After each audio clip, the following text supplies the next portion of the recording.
Hello friends, I am Shailesh Bhagat. From today I am teaching 12th physics जिसका पहला chapter रहेगा rotational dynamics. Rotational dynamics को दो part में divide किया गया है, एक है सर्कुलर मोशन और दूसरा रोटेशनल मोशन। तो हम सबसे पहले सर्कुलर मोशन की तरफ चलते हैं कि सर्कुलर मोशन क्या होता है। सर्कुलर मोशन से पहले हमें समझना होगा मोशन का मतलब क्या होता है। जब कोई ऑब्जेक्ट अपने सराउंडिंग के साथ अपनी पोजीशन चेंज करेगा तो हम बोलेंगे वह ऑब्जेक्ट मोशन में है। तो देखिए मोशन क्या होता है, तो ये हो गया मोशन। अब देखिए मोशन बहुत प्रकार के होते हैं, जैसे linear motion, translational motion, circular motion, rotational motion, vibrational motion, wave motion, ऐसे बहुत प्रकार के मोशन होते हैं। तो हमें इस चैप्टर में पढ़ना है सर्कुलर मोशन के बारे में और रोटेशनल मोशन के बारे में। हर मोशन को डिटेल में समझाता हूँ क्या होता है। सबसे पहले हम देखते हैं लीनियर मोशन। तो लीनियर मोशन क्या होता है, जब कोई सिंगल पार्टिकल एक स्ट्रेट लाइन में मोशन करेगा तो हम उसके मोशन को बोलते हैं लीनियर मोशन। इसके बाद ट्रांसलेशनल मोशन क्या होता है, जब दो या दो से ज्यादा पार्टिकल, दो और दो से ज्यादा पार्टिकल को हम बोलते हैं सिस्टम ऑफ पार्टिकल या फिर बॉडी बोल सकते हैं। तो जब दो और दो से ज्यादा पार्टिकल स्ट्रेट लाइन में चलेंगे तो हम उसके मोशन को बोलेंगे ट्रांसलेशनल मोशन। जैसे ये पेन समझिए, अब ये पेन क्या है, बहुत सारे पार्टिकल से बनी हुई है। अगर इस पेन को मैं ऐसे स्ट्रेट लाइन में चलाऊं तो इस पेन का मोशन कहलाएगा ट्रांसलेशनल मोशन। देखिए लीनियर मोशन और ट्रांसलेशनल मोशन दोनों का मतलब होता है स्ट्रेट लाइन में मोशन करना, पर लीनियर मोशन यूज किया जाता है सिंगल पार्टिकल के लिए और ट्रांसलेशनल मोशन जो होता है वह यूज किया जाता है सिस्टम ऑफ पार्टिकल के लिए या फिर हम बॉडी के लिए बोल सकते हैं। इसके बाद हम पढ़ते हैं सर्कुलर मोशन। कोई भी पार्टिकल सर्कुलर मोशन परफॉर्म कर रहा है हम कब कहेंगे, जब वह पार्टिकल किसी फिक्स्ड पॉइंट से अपना डिस्टेंस चेंज ना कर रहा हो, मोशन भी कर रहा हो और वह एक फिक्स पॉइंट से अपने डिस्टेंस को मेंटेन करके रख रहा हो। तो ऐसे कंडीशन में हम उसके मोशन को बोलेंगे सर्कुलर मोशन। और ऐसा तभी पॉसिबल हो सकता है जब वह सर्कल में घूमे। अब जो सर्कुलर पाथ जो होता है हम उसे बोलते हैं सरकमफरेंस ऑफ सर्कल। तो सर्कुलर मोशन को हम बोल सकते हैं motion of object along circumference of circle. अब देखिए सर्कुलर मोशन के एग्जांपल्स क्या है। हम डेली लाइफ में बहुत सारे सर्कुलर मोशन के एग्जांपल देखते हैं, तो मैं दो तीन एग्जांपल आपको बताता हूं। जैसे देखिए मून जो होता है अर्थ के अराउंड रिवॉल्व करता है, तो मून के मोशन को हम बोलेंगे सर्कुलर मोशन। अर्थ सन के अराउंड रिवॉल्व करती है तो अर्थ के मोशन को बोलेंगे हम सर्कुलर मोशन। सर्कुलर मोशन के एग्जांपल देखिए क्या है, motion of moon around the earth, motion of all the planets around the sun, motion of tips of hands of the clock. जो क्लॉक के हैंड होते हैं, देखिए क्लॉक तो मोशन नहीं करती, वह आराम से दीवार पे बैठी रहती है। सेकेंड चीज आता है उसके जो हैंड्स होते हैं वह मोशन करते हैं पर सर्कुलर मोशन नहीं करते। सर्कुलर मोशन की कंडीशन क्या है, किसी एक पॉइंट के आसपास वह बॉडी घूमना चाहिए, पर हैंड्स के जो क्लॉक है वो इस प्रकार से घूमते रहते हैं, तो उसका जो मोशन होगा वह रोटेशनल मोशन कहलाएगा, हैंड्स का मोशन। पर अगर हम किसी एक टिप को समझते हैं, मान लीजिए ये हैंड्स है, इसका टिप को अगर मैं ध्यान से देखूं तो इसका टिप क्या कर रहा है, इस पॉइंट के आसपास सर्कुलर मोशन परफॉर्म कर रहा है। तो क्लॉक के हैंड्स के टिप के मोशन को हम बोलेंगे सर्कुलर मोशन। पर अगर बात आती है हैंड्स की तो क्लॉक के हैंड्स जो होते हैं वह रोटेशनल मोशन परफॉर्म करते हैं। अब बात करते हैं हम रोटेशनल मोशन की। तो रोटेशनल मोशन क्या होता है, रोटेशनल मोशन ऐसा मोशन है जहां पे बॉडी इस प्रकार से मोशन करती है कि उसके जो पार्टिकल्स हैं एक एक्सिस के अराउंड सर्कुलर मोशन परफॉर्म करना चालू कर देते हैं। जैसे इस पेन को समझिए, इस पेन को मैंने इस प्रकार पकड़ा और ऐसे घुमाया, तो जब ये पेन घूम रही है तो इसके बहुत सारे जो पार्टिकल है वो क्या कर रहे हैं, सर्कुलर मोशन परफॉर्म कर रहे हैं।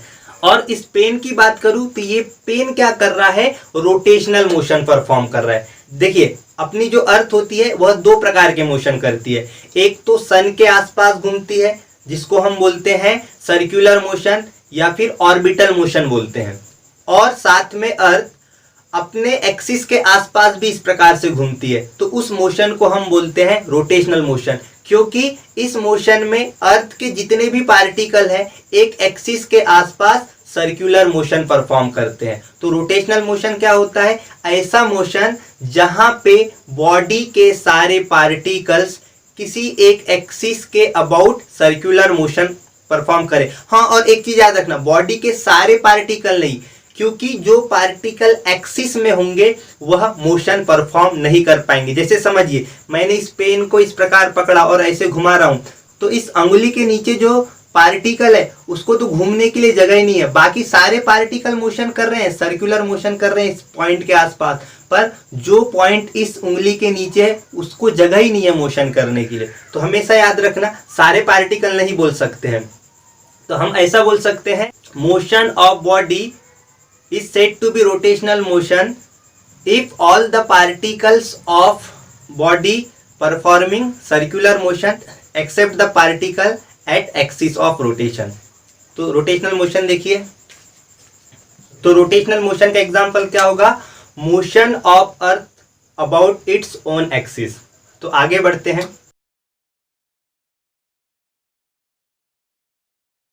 इसके बाद बात करते हैं हम वाइब्रेशनल मोशन की। तो वाइब्रेशनल मोशन में क्या होता है? जैसे पेन को देखिए, अगर मैं इस पेन को इस प्रकार से करूं तो ये मोशन क्या है? Vibrational motion. तो वाइब्रेशनल मोशन में क्या होता है? पार्टिकल एक पॉइंट के आगे जाता है और फिर से उसके पीछे आता है, बार बार इस प्रकार से होता है। तो हम आगे जाने को बोलते हैं टू और पीछे आने को बोलते हैं फ्रो। तो जब कोई particle to and fro motion perform करेगा तो उसके मोशन को हम बोलते हैं वाइब्रेशनल मोशन। तो वाइब्रेशनल मोशन का एग्जांपल क्या होगा? Motion of needle of sewing machine. जो टेलर के पास मशीन होती है जिससे वह अपने कपड़े सिलता है, वहां पे देखिए एक नीडल होती है, तो नीडल क्या करती है? इस प्रकार से मोशन करती है, तो उसके मोशन को हम बोलेंगे वाइब्रेशनल मोशन। इसके बाद नेक्स्ट मोशन होता है वेव मोशन। वेव मोशन ऐसा मोशन है जिस मोशन के द्वारा एनर्जी एक प्लेस से अदर प्लेस पे ट्रांसफर होती है। इस मोशन में क्या होता है? पार्टिकल अपने जगह पे ही रह के वाइब्रेशनल मोशन परफॉर्म करता है और एनर्जी एक पार्टिकल से दूसरे पार्टिकल में ट्रांसफर होते जाती है, तो ये होता है वेव मोशन। तो वेव मोशन क्या है? एनर्जी ट्रांसफर करने का एक मोड है। तो ये है डिफरेंट टाइप्स के मोशन। तो हमें इस चैप्टर में सर्कुलर मोशन और रोटेशनल मोशन के बारे में पढ़ना है, तो हम पूरा डिटेल में सर्कुलर मोशन को पढ़ते हैं। तो सर्कुलर मोशन पढ़ने के लिए कुछ क्वांटिटी आपको पता होनी चाहिए। वो क्वांटिटी क्या क्या है मैं आपको समझाता हूँ। सबसे पहले हम बात करते हैं रेडियस वेक्टर की, या फिर उसे हम पोजीशन वेक्टर भी बोलते हैं। तो रेडियस वेक्टर क्या होता है? जब पार्टिकल सर्कुलर मोशन परफॉर्म करता है तो वह किसी एक पॉइंट पे होता है, तो सेंटर से लेके उस पॉइंट तक एक हम वेक्टर ड्रॉ करेंगे, उस वेक्टर को बोला जाता है रेडियस वेक्टर। वह वेक्टर क्या करता है? उस पार्टिकल की पोजीशन बताता है, इसलिए उसका दूसरा नाम है पोजीशन वेक्टर। तो देखिए, ये है सेंटर ऑफ द सर्कल और यहाँ पे पार्टिकल है, तो सेंटर से लेके पार्टिकल के पोजीशन तक हमने ये वेक्टर ड्रॉ किया है। इसी वेक्टर को बोला जाता है रेडियस वेक्टर या फिर पोजीशन वेक्टर। इसका दूसरा नाम पोजीशन वेक्टर भी है।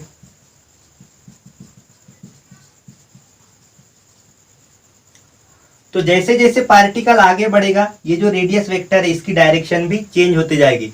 तो रेडियस वेक्टर की डायरेक्शन हमेशा याद रखना, अलोंग द रेडियस होती है और अवे फ्रॉम द सेंटर होती है। इसके बाद बात करते हैं एंगुलर डिस्प्लेसमेंट की। तो एंगुलर डिस्प्लेसमेंट क्या होता है? जब पार्टिकल सर्कुलर मोशन परफॉर्म करेगा तो वह एक पॉइंट से दूसरे पॉइंट में जाएगा, तो वो जो रेडियस वेक्टर है, मान लीजिए ये रेडियस वेक्टर है और यहाँ पे पार्टिकल है, तो जैसे जैसे पार्टिकल आगे बढ़ेगा तो रेडियस वेक्टर भी उसके साथ साथ आगे बढ़ेगा। तो रेडियस वेक्टर क्या करता है? सर्कल के सेंटर में कुछ एंगल बनाता है, उस एंगल को ही हम बोलते हैं एंगुलर डिस्प्लेसमेंट। तो एंगुलर डिस्प्लेसमेंट क्या होता है?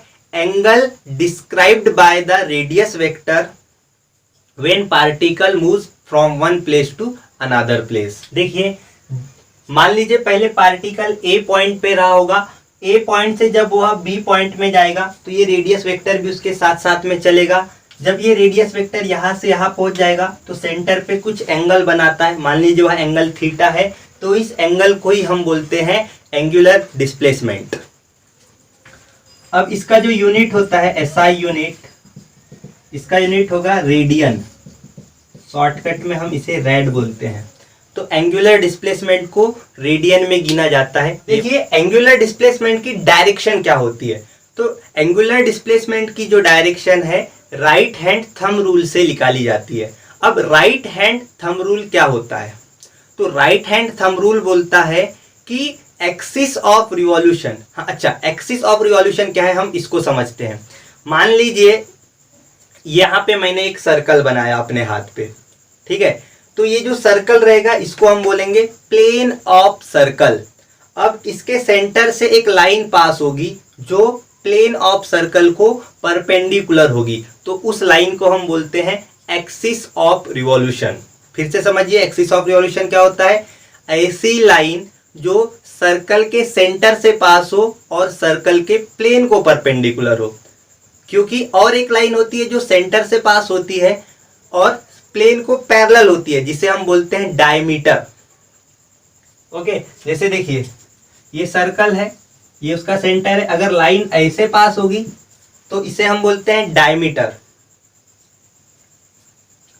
और लाइन अगर ऐसे पास होगी इस प्लेन को परपेंडिकुलर और सेंटर से, तो हम उसे बोलेंगे एक्सिस ऑफ रिवॉल्यूशन। तो राइट हैंड थंब रूल क्या बोलता है, इस एक्सिस ऑफ रिवॉल्यूशन को अपने राइट हैंड में इस प्रकार पकड़ो कि ये जो कर्ल्ड फिंगर है, ये फिंगर पार्टिकल के मोशन की डायरेक्शन को दिखाना चाहिए, जैसे हमने इस प्रकार पकड़ा, और ये जो थंब है, ये थंब क्या दिखाएगा, ये थंब दिखाएगा डायरेक्शन ऑफ एंगुलर डिस्प्लेसमेंट। जैसे समझिए अगर पार्टिकल एंटी क्लॉकवाइज घूम रहा है, मान लीजिए ये मैंने यहाँ पे एक सर्कल बनाया और ये उसका एक्सिस ऑफ रिवॉल्यूशन है। अब मान लीजिए पार्टिकल एंटी क्लॉकवाइज घूम रहा है, तो जब पार्टिकल एंटी क्लॉकवाइज घूमेगा तो हम एक्सिस ऑफ रिवॉल्यूशन को इस प्रकार पकड़ेंगे, तो ये जो थंब है ऊपर के तरफ रहेगा, तो एंगुलर डिस्प्लेसमेंट की डायरेक्शन क्या हो जाएगी, perpendicular to plane of circle and directed upward. और अगर पार्टिकल क्लॉकवाइज घूम रहा है तो हम इस प्रकार से पकड़ेंगे, तो इस कंडीशन में जो थंब है ये क्या होगा, डाउनवर्ड डायरेक्शन में हो जाएगा। तो जब पार्टिकल क्लॉकवाइज घूमेगा तब हम बोलेंगे एंगुलर डिस्प्लेसमेंट की डायरेक्शन क्या होगी, perpendicular to plane directed downward. देखिए जब पार्टिकल एंटी क्लॉकवाइज मोशन करेगा तब एंगुलर डिस्प्लेसमेंट की डायरेक्शन क्या होगी, अपवर्ड या फिर आउटवर्ड। ये अपवर्ड और आउटवर्ड क्या है मैं समझाता हूँ। अगर पार्टिकल हॉरिजॉन्टल प्लेन में सर्कुलर मोशन परफॉर्म कर रहा है तो उस समय डायरेक्शन अपवर्ड होगी एंटी क्लॉकवाइज के समय, और क्लॉकवाइज के समय डाउनवर्ड हो जाएगी। अगर पार्टिकल वर्टिकल प्लेन में सर्कुलर मोशन परफॉर्म कर रहा है तो उस समय क्लॉकवाइज एंटी क्लॉकवाइज के समय इस प्रकार रहेगा, मतलब सर्कल से बाहर, इसको आउटवर्ड बोलते हैं, और अगर क्लॉकवाइज करेगा तब अंदर के तरफ रहेगा, इनवर्ड बोलते हैं। इसके बाद हम समझते हैं एंगुलर वेलोसिटी क्या होती है। तो देखिए एंगुलर वेलोसिटी क्या होती है, उससे पहले वेलोसिटी क्या होती है इसको मैं आपको समझाता हूँ। तो वेलोसिटी का बहुत ही सिंपल मीनिंग होता है। वेलोसिटी का मतलब होता है कि कोई भी पार्टिकल या कोई भी बॉडी एक सेकेंड में कितना डिस्टेंस कवर करती है। जैसे मैंने बोला एक पार्टिकल एक सेकेंड में 5 मीटर गया तो हम उसकी स्पीड क्या बोलेंगे, 5 मीटर पर सेकेंड। तो 5 मीटर पर सेकेंड क्या समझा रहे हैं हमें, एक सेकेंड में वह पार्टिकल 5 मीटर का डिस्टेंस कवर किया। तो स्पीड मतलब क्या होता है, डिस्टेंस कवर्ड इन 1 सेकेंड, या फिर हम यूनिट टाइम बोल सकते हैं। तो एंगुलर वेलोसिटी क्या होगी, अब यहाँ पे पार्टिकल एंगल डिस्क्राइब करते हुए चलता है तो हम यहाँ बोलेंगे angle described by particle in unit time. तो एंगुलर वेलोसिटी की डेफिनेशन क्या होगी, angle described by radius vector per unit time, या फिर इसकी दूसरी डेफिनेशन भी हो सकती है rate of change of angular displacement with respect to time.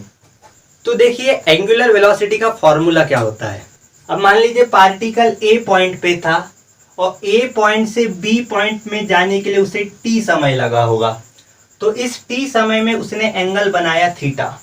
तो एंगुलर वेलोसिटी क्या होती है, angle made in unit time, एक समय में कितना एंगल बना, यूनिट टाइम में एंगल कितना बना। तो देखिए यहाँ जब टाइम टी था तो एंगल कितना बन रहा है, थीटा। तो अगर हम टाइम को 1 कर दे तो एंगल कितना बनेगा, थीटा, ये इधर आ जाएगा डिवाइड में टी। तो ये क्या है, angle made in unit time, तो इसे ही हम बोलेंगे एंगुलर वेलोसिटी। इसलिए एंगुलर वेलोसिटी का फॉर्मूला क्या होगा, थीटा बाय टी। ये ध्यान में रखना, एंगुलर वेलोसिटी का फॉर्मूला होता है angular displacement divide by time. इसका अगर यूनिट समझे तो इसका यूनिट क्या होगा, एंगल को हम गिनते हैं रेडियन में और टाइम को गिनते हैं सेकेंड में। तो एंगुलर वेलोसिटी का यूनिट होता है रेडियन पर सेकेंड। इसके बाद देखिए इसका जो डायरेक्शन होता है एंगुलर वेलोसिटी का, वह एंगुलर डिस्प्लेसमेंट के जैसा ही होता है। अगर पार्टिकल एंटी क्लॉकवाइज चल रहा है तो एंगुलर वेलोसिटी का डायरेक्शन क्या होगा, perpendicular to plane and upward या फिर आउटवर्ड। अगर क्लॉकवाइज मोशन है तो एंगुलर वेलोसिटी की डायरेक्शन हो जाएगी डाउनवर्ड या फिर इनवर्ड। अब आगे बढ़ते हैं, इसके बाद हम देखते हैं पीरियड ऑफ रिवॉल्यूशन क्या होता है और फ्रीक्वेंसी ऑफ रिवॉल्यूशन क्या होता है, इसके बारे में।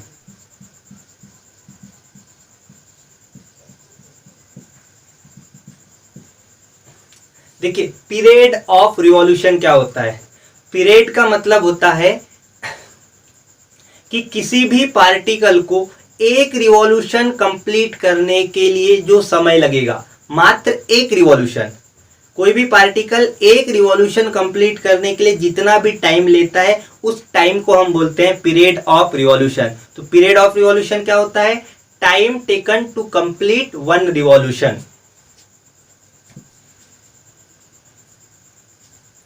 इसके बाद होती है फ्रीक्वेंसी ऑफ रिवॉल्यूशन।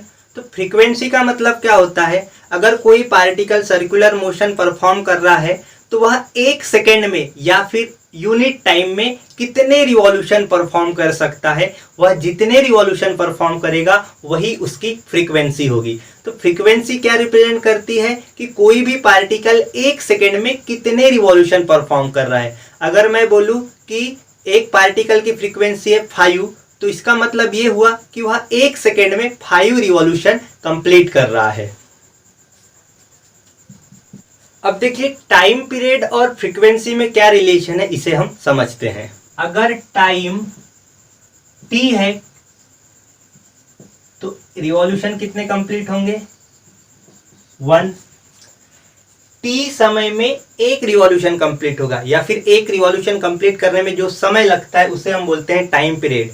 और फ्रीक्वेंसी क्या होती है कि एक सेकेंड में अगर टाइम की वैल्यू को हम 1 कर दें तो कैपिटल T इधर आ जाएगा, ये हो जाएगा 1/t। तो एक सेकेंड में कितने रिवॉल्यूशन बनेंगे, 1/T। तो 1/T को हम क्या बोलेंगे, फ्रीक्वेंसी, क्योंकि फ्रीक्वेंसी क्या होती है, number of revolution in unit time. इसलिए फ्रीक्वेंसी का फॉर्मूला क्या होता है, 1/T। या फिर अगर टाइम पीरियड का बनाएं तो टाइम पीरियड का क्या हो जाएगा, 1/फ्रीक्वेंसी। और टाइम पीरियड का यूनिट होता है सेकेंड, इसका यूनिट याद रखना सेकेंड होता है। और फ्रीक्वेंसी का यूनिट होता है हर्ट्ज। तो ये रिलेशन आप ध्यान रखेंगे, आगे हमारे काम आएगा। इसके बाद बात करते हैं यूनिफॉर्म सर्कुलर मोशन क्या होता है। देखिए यूनिफॉर्म इस वर्ड का मतलब होता है कांस्टेंट होना, सेम होना या एक जैसा होना। तो यूनिफॉर्म सर्कुलर मोशन यानी ऐसा सर्कुलर मोशन जिसमें पार्टिकल की एंगुलर स्पीड कांस्टेंट हो। अगर कोई पार्टिकल सर्कुलर मोशन परफॉर्म कर रहा है और उसकी एंगुलर स्पीड कांस्टेंट है, यूनिफॉर्म है, तो हम बोलेंगे वह यूनिफॉर्म सर्कुलर मोशन परफॉर्म कर रहा है। तो यूनिफॉर्म सर्कुलर मोशन का मतलब क्या होता है, motion of particle along circumference with constant angular speed. तो ये हो गया यूनिफॉर्म सर्कुलर मोशन। अब यूनिफॉर्म सर्कुलर मोशन की कैरेक्टरिस्टिक्स क्या होती है, इसे हम समझते हैं। तो यूनिफॉर्म सर्कुलर मोशन की 2 कैरेक्टरिस्टिक्स होती है। पहली कैरेक्टरिस्टिक्स ये है कि uniform circular motion accelerated motion है। अब एक्सेलरेटेड मोशन क्या होता है? तो ऐसा कोई भी मोशन जहां पे पार्टिकल का एक्सेलरेशन हो रहा है। अब एक्सेलरेशन का मतलब क्या होता है? अगर पार्टिकल की वेलोसिटी चेंज होगी तो पार्टिकल का एक्सेलरेशन होगा। पार्टिकल की वेलोसिटी दो प्रकार से चेंज हो सकती है। एक तो पार्टिकल के मैग्नीट्यूड में चेंज आ सकता है, या तो पार्टिकल के डायरेक्शन में चेंज आ सकता है, या दोनों भी एक साथ चेंज हो सकते हैं। तो हम बोलेंगे वेलोसिटी चेंज हो गई। अगर वेलोसिटी चेंज हो गई तो एक्सेलरेशन प्रोड्यूस हो गया और उस मोशन को हम बोलेंगे एक्सेलरेटेड मोशन। तो देखिए यूनिफॉर्म सर्कुलर मोशन में होता क्या है, पार्टिकल इस प्रकार सर्कल में घूमता है। अगर पार्टिकल इस पोजीशन पे है तो पार्टिकल की वेलोसिटी, लीनियर वेलोसिटी या फिर टेंजेंशियल वेलोसिटी, जिसे हम v बोलते हैं, दो वेलोसिटी होती है, एक एंगुलर होती है, एक लीनियर होती है। एंगुलर वेलोसिटी का मतलब क्या होता है? Angle described per unit time. और दूसरी होती है लीनियर वेलोसिटी, जिसका मतलब होता है डिस्टेंस कवर्ड पर यूनिट टाइम। ओके, तो ये जो लीनियर वेलोसिटी है इसकी डायरेक्शन हमेशा सर्कल को टेंजेंट होती है, इसलिए इसका दूसरा नाम है टेंजेंशियल वेलोसिटी। तो अगर पार्टिकल यहाँ पे है तो इसकी डायरेक्शन इस प्रकार होगी, पार्टिकल अगर यहाँ पे होगा तो इसकी डायरेक्शन इस प्रकार होगी, पार्टिकल यहाँ पे होगा तो डायरेक्शन यहाँ हो जाएगी, पार्टिकल यहाँ होगा तो इसकी डायरेक्शन इस प्रकार होगी। तो देखिए हर पोजीशन पे टेंजेंशियल वेलोसिटी या फिर लीनियर वेलोसिटी की डायरेक्शन चेंज होते रहती है। भले ही उसका मैग्नीट्यूड कांस्टेंट रहेगा पर उसकी डायरेक्शन चेंज होते जाएगी।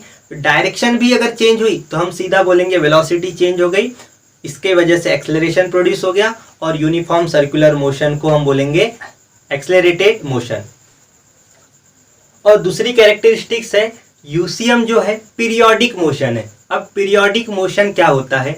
ऐसा कोई भी मोशन जो एक फिक्स समय के बाद, एक फिक्स टाइम के बाद अपने पाथ को रिपीट करे। देखिए पार्टिकल यहाँ से अपना मोशन स्टार्ट किया और उसने अपना एक रिवॉल्यूशन कंप्लीट कर लिया। एक रिवॉल्यूशन कंप्लीट करने में मान लीजिए उसे 5 सेकेंड लगे, फिर से उसी पाथ में वो जाएगा और फिर से रिवॉल्यूशन कंप्लीट करेगा, 5 सेकेंड लगाएगा, फिर से वही काम करेगा, 5 सेकेंड लगाएगा।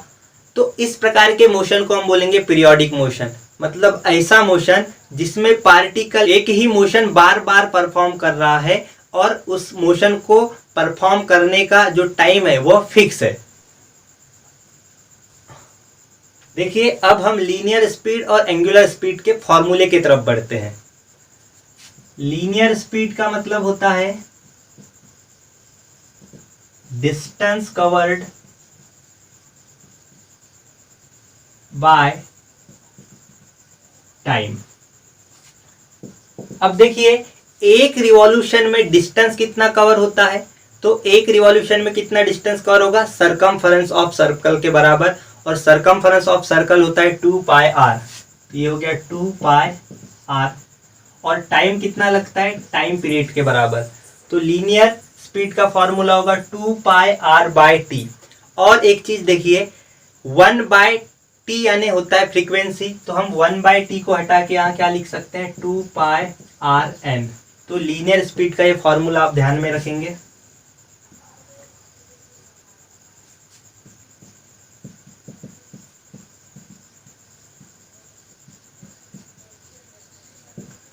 अब देखिए एंगुलर स्पीड का फॉर्मूला क्या होता है?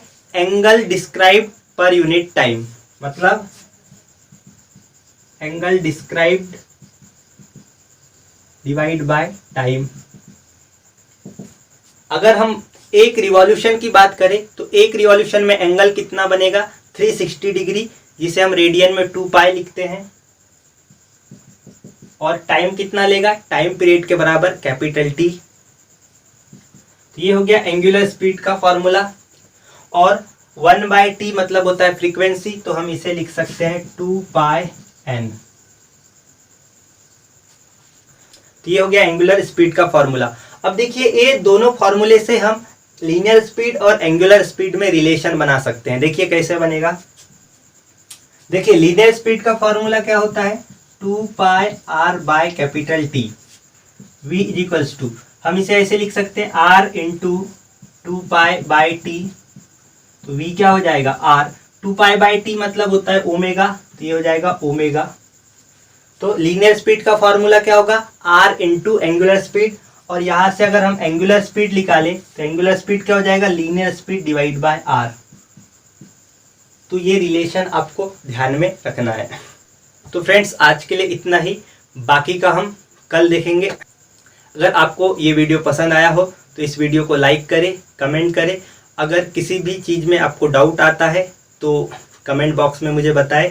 आपका लाइक और आपका कमेंट मुझे बहुत मोटिवेट करता है, मेरे अंदर एक नई एनर्जी जनरेट करता है। तो जल्द मिलते हैं एक नई वीडियो के साथ जिसमें हम आगे का टॉपिक पढ़ेंगे। तब तक के लिए bye bye, take care of yourself.